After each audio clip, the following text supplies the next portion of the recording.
Have you ever wondered what it would be like to wake up one morning and find that half of your rights have been stripped away overnight?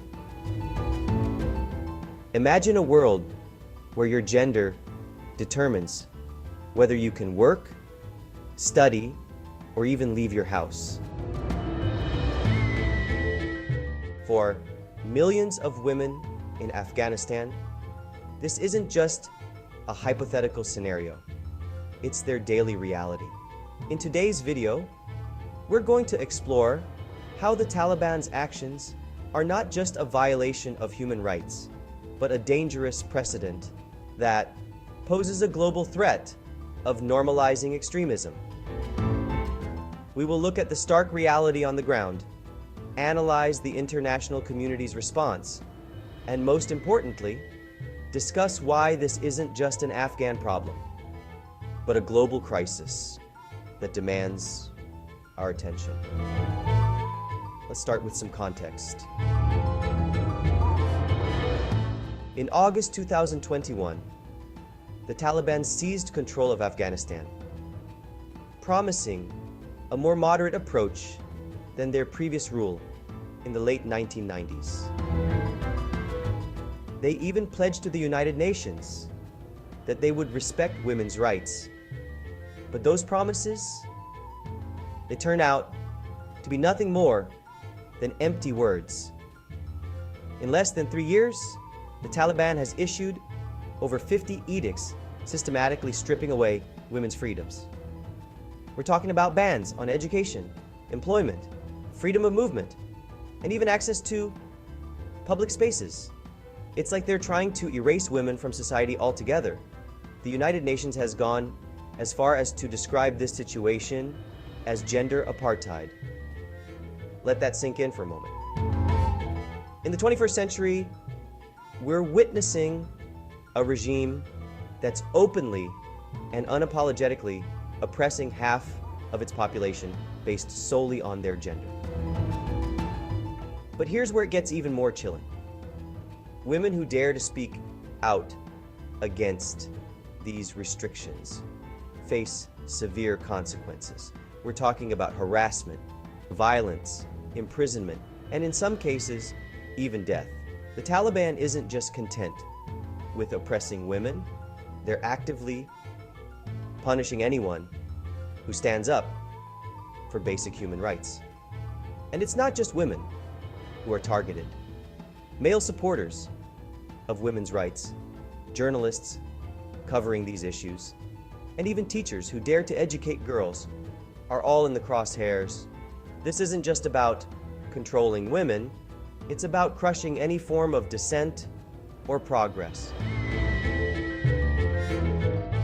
Now, you might be wondering, isn't this illegal? Aren't there international laws against this kind of thing? And you'd be absolutely right. Afghanistan is bound by numerous international agreements that guarantee gender equality and prohibit discrimination. We're talking about the Universal Declaration of Human Rights, the International Covenant on Civil and Political Rights, and the Convention on the Elimination of All Forms of Discrimination against Women. The Taliban's actions are in clear violation of all of these. But here's the kicker, they don't care. And that's where the real danger lies.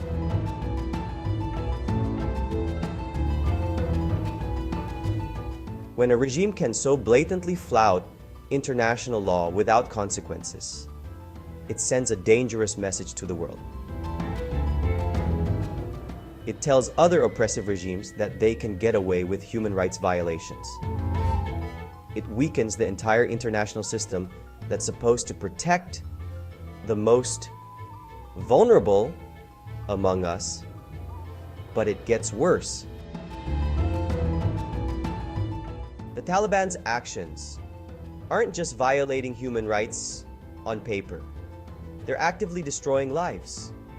By denying women education and the right to work, they're perpetuating cycles of poverty and dependency. They're crushing dreams, stifling potential, and robbing an entire generation of the chance to contribute to their society and the world at large. And let's be clear, this isn't just about women's rights. It's about human rights. It's about the fundamental belief that all people, regardless of gender, deserve to live with dignity and have the opportunity to pursue their dreams. So, what's the world doing about this? Well, that's where things get complicated. There's been plenty of diplomatic condemnation, sure, but words only go so far. The international community is struggling to find an effective response. Some argue for engagement with the Taliban, hoping to influence them through diplomacy. Others call for isolation and sanctions. But here's my take. Any approach that doesn't put human rights front and center is doomed to fail. We can't afford to normalize relations with a regime that treats half its population as second-class citizens. That's not diplomacy, it's complicity. What we need is a unified, coordinated response from the international community. The United Nations should take the lead in establishing robust accountability mechanisms. We need independent investigations, documentation of human rights abuses, and real consequences for those responsible. But it can't stop there. We need targeted sanctions on Taliban leaders. We need to support Afghan civil society and women's rights organizations. And most importantly, we need to keep this issue in the spotlight. Because here's the thing. In our fast-paced world, it's easy for issues like this to fade from the headlines. But we can't let that happen. We can't look away. The Taliban's war on women isn't just an Afghan problem. It's a test of our global commitment to human rights. It's a challenge to the very idea that all humans are created equal.